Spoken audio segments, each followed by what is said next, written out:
आदमी जो राजनेता इस व्यवधान इन यात्राओं में पैदा कर रहा है, जो टैक्स लगा रहा है, हिंदुओं का शोषण करके अन्य संप्रदायों का, अन्य धर्मों का पोषण कर रहा है, वो सारे के सारे बुद्धिहीन है, मूर्ख है, जड़ है, वो सारे के सारे, वो कोई नहीं है।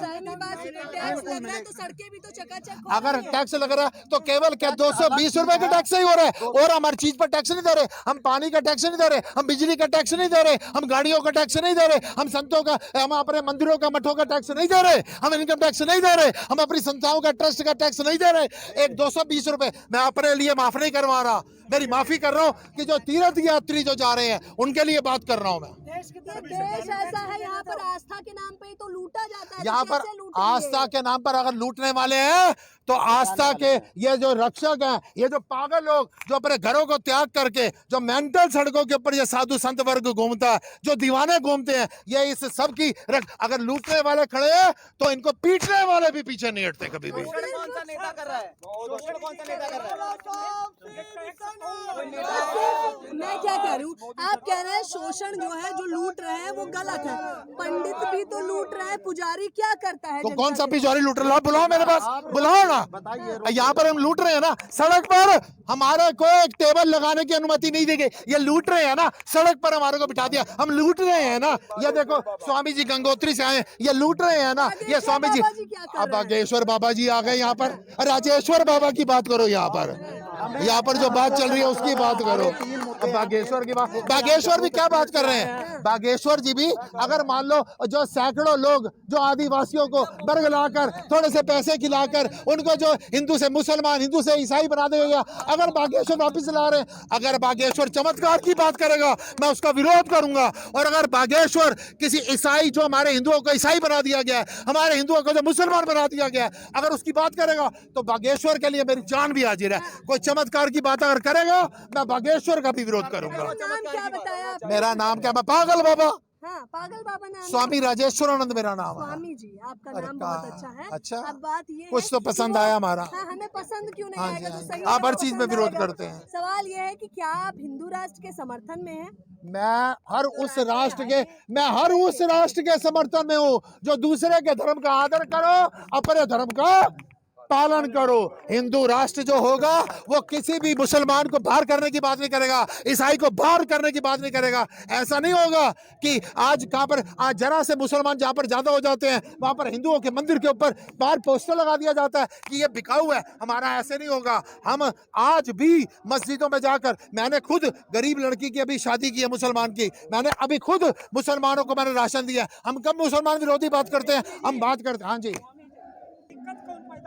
हम कब मना कर रहे हैं? हम तो कह रहे हैं जो दिक्कत पैदा कर रहा है। हमने ये एक बार नहीं कहा कि ये सरकार दिक्कत पैदा कर रही है, हम कह रहे हैं जो भी दिक्कत पैदा कर रहा है। कुछ नाम तो होंगे जिन्होंने किया ऐसा।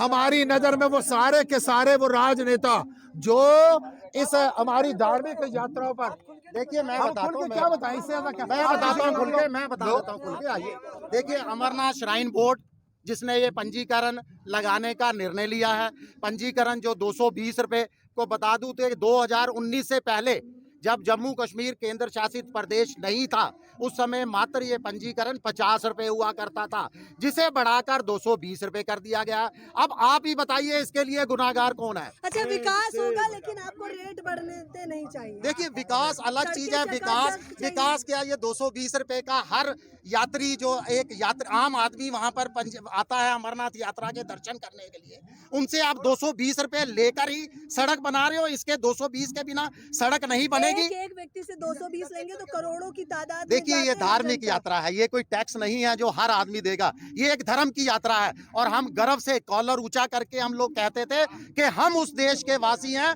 जहां पर दूसरे समुदायों की धार्मिक यात्रा पर वहां पर सब्सिडी दी जाती थी।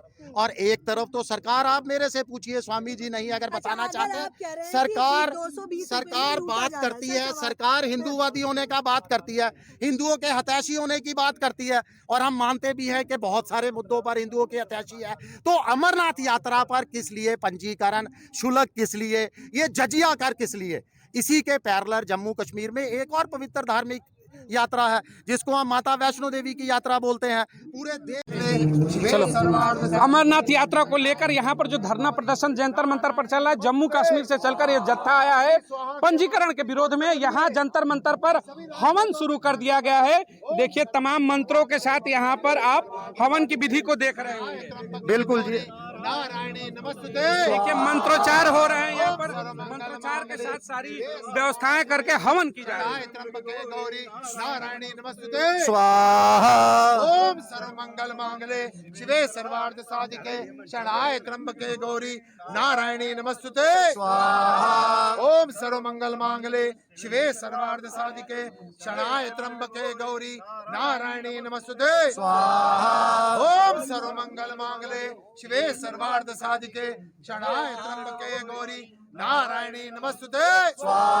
देखिए, वो पूरा तमाम जत्था यहाँ पर बैठा हुआ है। तो देख सकते हैं आप, गेरुए वस्त्र में यहाँ पर ये लोग जम्मू कश्मीर से चलकर आए हैं। अमरनाथ यात्रा में जो इनकी अपनी मांग थी कि जजिया कर लगाया जा रहा है 220 का टैक्स, उसको खत्म करने के लिए जंतर मंतर पर गायत्री महामंत्र के साथ यहाँ पर हवन की जो शुरुआत कर दी गई है। और शायद सत्ता शासन की उनकी सोच को बेहतर करने के लिए हवन की प्रक्रिया यहाँ पर शुरू हो रही है। जंतर मंतर पर यह एक अनोखा रंग है। बहुत कम देखने को मिलता है कि ऐसे प्रदर्शनों में सनातन संस्कृति से जुड़े हुए हैं, तो सनातन संस्कृति के हिसाब से ही विरोध होगा।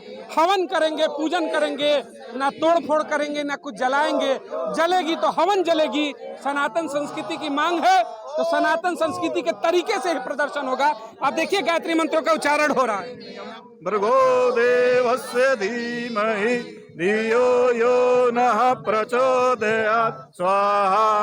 ओम भूर्भुवः स्वाहा तत्सवितुर्वरेण्यं भर्गो देवस्य धीमहि धियो यो नः प्रचोदयात् स्वाहा। गायत्री मंत्र के उच्चारण के साथ। हाँ आहुतियां देंगे राजनेताओं की महाराज, 3 आहुतियां कौन कौन सी दे रहे हैं आप? 3 आहुतियां हम गायत्री मंत्र की दे रहे हैं, राजनेताओं की सद्बुद्धि के लिए, अधिकारियों की सद्बुद्धि के लिए। केवल और केवल हिंदू हित की बात करेगा वही देश पर राज करेगा। ये हिंदुओं के कंधों पर आई हुई सेना हिंदुओं के लिए बहुत अच्छे अच्छे काम कर रही है, मैं डिनाई नहीं करूंगा। लेकिन जैसे कि कई गरीब तबके के लोग जो तीर्थ यात्रा पर जाने चाहते हैं, जो जाना चाहते हैं, उनके लिए 220 रुपए का जो टैक्स है वो माफ करे। परमपिता परमेश्वर भगवान शंकर जगत गुरु उन पर कृपा करेगा। ये इनकी सद्बुद्धि के लिए 3 आहुतियां दीजिए। हाँ जी महाराज जी, मोदी जी की सद्बुद्धि के लिए भी क्या हवन होगा क्या? एक मैं किसी मोदी, वही चला रहे हैं। मैं किसी कांग्रेस, बीजेपी, बीएसपी किसी की बात नहीं कर रहा। मैं बात कर रहा हूं केवल अपनी सनातन धर्म की, सनातन धर्म के एक एक अनुयायी की बात कर रहा हूं। 3 आहुतियां यानी तीनों लोगों के लिए, पाताल, धरती और आकाश में गुंजायमान होगा। ओम भूर। देखिए, तीनों लोक के लिए हवन हो रहा है और तीनों लोक में देश के सारे नेता भी आते हैं। शायद उनकी भी बुद्धि खुल जाए।